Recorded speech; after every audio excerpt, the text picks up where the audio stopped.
recognition is properly gone to a great man, John Lewis, colleague who will be sorely missed. He, along with the great Dr. Martin Luther King Jr., some people say, oh, they did much for African Americans, but actually they did a great deal for everyone in this country. As a young Christian, their efforts enabled me to treat brothers and sisters as brothers and sisters. And for that, I will be ever thankful.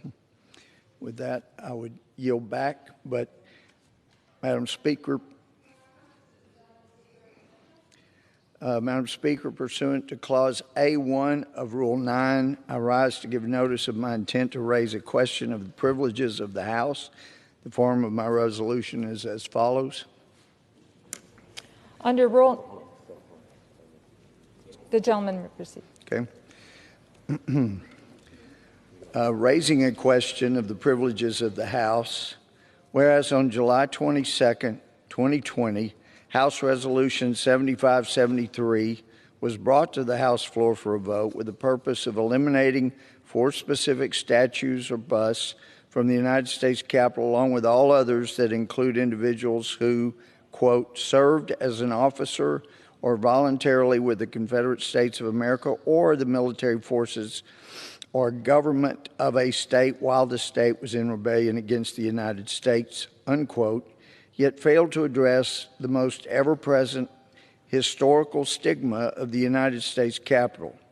That is the source that so fervently supported, condoned, and fought for slavery that was left untouched, but without whom the evil of slavery could never have continued as it did, to such extreme that it is necessary to address here in order for the U.S. House of Representatives to avoid degradation of historical fact and blatant hypocrisy for generations to come.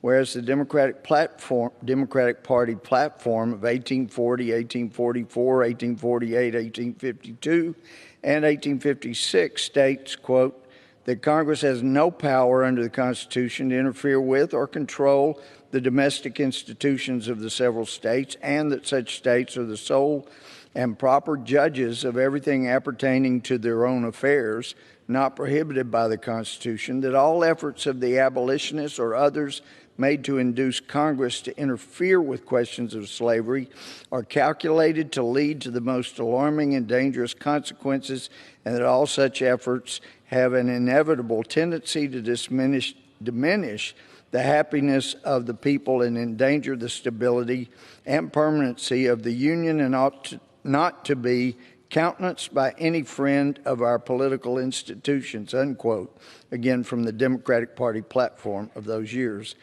Whereas the Democratic Party platform of 1856 further declares that new states to the Union should be admitted, quote, with or without domestic slavery as the state may elect, unquote. Whereas the Democratic Party platform of 1856 also resolves that, quote, we recognize the right of the people of all the territories to form a constitution with or without domestic slavery, whereas the Fugitive Slave Law of 1850 penalized officials who did not arrest an alleged runaway slave and made them liable for a fine of $1,000, which is about $28,000 in present-day value.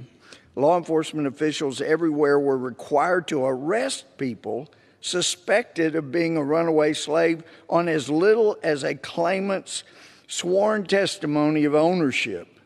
The Democratic Party platform of 1860, directly in seeking to uphold the Fugitive Slave Act, states that, quote, the enactments of the state legislatures to defeat the faithful execution of the Fugitive Slave Law are hostile in character, subversive of the Constitution, revolutionary in their effect, unquote. The Democratic Party platform again.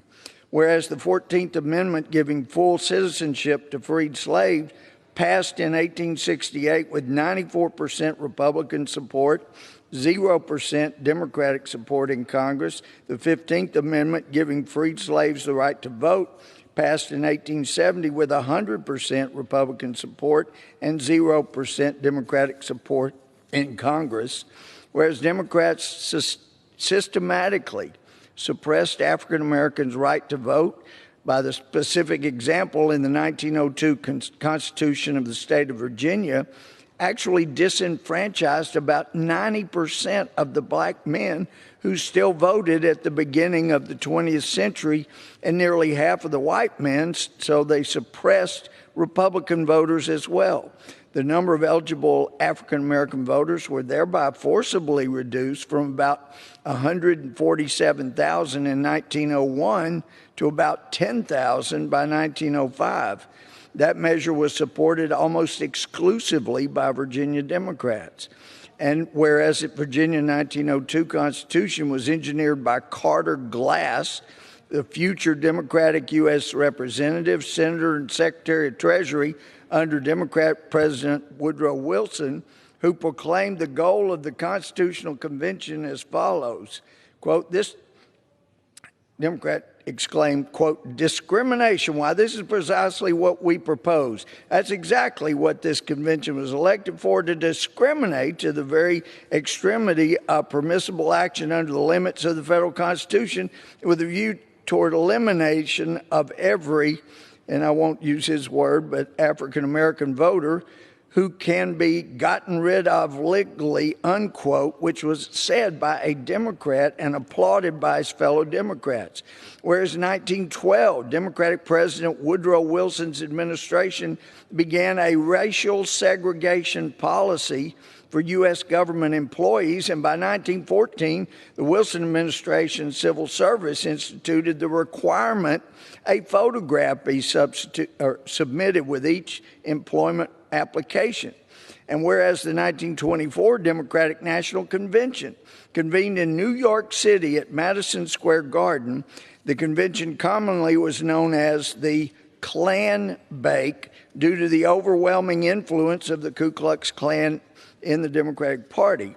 And whereas in 1964, the Democratic Party led a 75 calendar day filibuster against the 1964 Civil Rights Act, whereas leading the Democrats in their opposition to civil rights for African Americans was a member of the Democratic Party, Senator Robert Byrd from West Virginia, who was a known recruiter for the Ku Klux Klan, whereas Democrats enacted and enforced Jim Crow laws and civil codes that forced segregation, restricted freedoms of black Americans in the United States, whereas on June 18, 2020, House Speaker Nancy Pelosi ordered the removal from the Capitol portraits of 4 previous speakers of the House who served in the Confederacy, saying that these portraits, quote, set back our nation's work to confront and combat bigotry, unquote. The men depicted in the portraits were Democrat Robert M.T. Hunter, Democrat Howell Cobb, Democrat James L. Orr, and Democrat Charles F. Crisp. Resolved that the Speaker of the House of Representatives shall remove any item that names, symbolizes, or mentions any political organization or party that has ever held a public position that supported slavery or the Confederacy from any area within the House wing of the Capitol or any House office building, and shall donate such item or symbol to the Library of Congress. And 2, that any political organization or party that has ever held a public position that supported slavery or the Confederacy shall either change its name or be barred from participation in the House of Representatives. With that, I would yield back.